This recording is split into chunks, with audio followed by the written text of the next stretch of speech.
Hi friends, మేము Thailand trip వెళ్ళామండి. Bangkok and Phuket visit చేసాము. ఫ్యామిలీ ట్రిప్ మా 4 years బాబుతో. ఇక్కడ బ్యాంకాక్లో safari world and marine park అనేది చాలా ఫేమస్ ప్లేసు. పిల్లలకి చాలా ఇష్టపడతారు. మేము క్లూ క్యాప్లో టికెట్స్ బుక్ చేసుకుని వెళ్ళడం జరిగింది. అయితే 4 years బాబు అయినా కూడా వాళ్ళు ఏజ్ బట్టి ఇక్కడ టికెట్స్ అనేది కాదు, హైట్ వైడ్ వీళ్ళు తీసుకుంటారు. 100 centimeters అబవ్ ఉన్న వాళ్ళకి కూడా అడల్ట్ ప్రైజే పడింది. క్లూ క్యాప్లో మేము బుక్ చేసుకున్నాము, ప్రీ బుకింగ్ చేసుకున్నాము. 13,000 చేంజ్ అయితే మాకు పడింది, ఇంక్లూడింగ్ బఫెట్. కాకపోతే ఒక డిఫరెంట్ ఎక్స్పీరియన్స్ అయితే మేము ఫీల్ అయ్యాము. సఫారీ వరల్డ్లోకి మనం వెహికల్తో వెళ్తాము.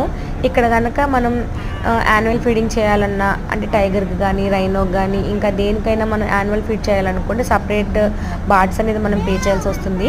అలాగే మెరైన్ పార్క్లో కూడా టైగర్ కబ్బు, ఓరంగుటాన్, అలాగే మనకి ఏం చేయాలనుకున్నా కూడా ఇక్కడ మనం అడిషనల్గా సపరేట్ పే చేయాల్సి వస్తుంది బార్డ్స్లో. ఒకవేళ మనకు కనుక హార్డ్ కాపీ కావాలనుకుంటే దానికి కూడా వాళ్ళు సపరేట్ ఛార్జ్ తీసుకుంటారు. కాకపోతే పిల్లలైతే మాత్రం చాలా బాగా ఎంజాయ్ చేస్తారు. మెరైన్ పార్క్లో డాల్ఫిన్ షో, సీ లయన్స్, ఇంకా చాలా ఎలిఫెంట్ షో, అలాగే మంకీ షో చాలా ఉన్నాయండి.